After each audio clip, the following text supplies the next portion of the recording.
1960, l'informatique ressemble à ça, une grosse bécane avec des ingénieurs autour, on se dit qu'il faut un système multi-utilisateur et ce sera multique.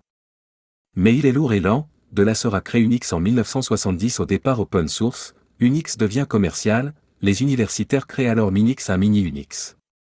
Jusqu'à ce qu'un étudiant Linus Torvald crée Linux, le premier OS open source en 1991. Le marché est dominé par Microsoft et Apple. Depuis alors, ont-ils gagné?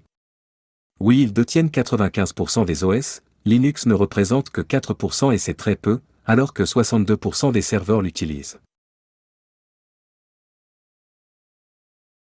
Linux va tranquillement se développer en dehors des réseaux commerciaux, son utilisation par ligne de commande est ardue.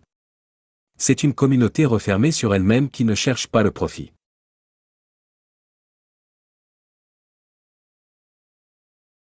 Pourquoi? Le nombre trop grand de noyaux et de distributions, Slackware, Debian et Red Hat vont donner des dizaines de rejetons, qui travaillent chacun dans leur coin.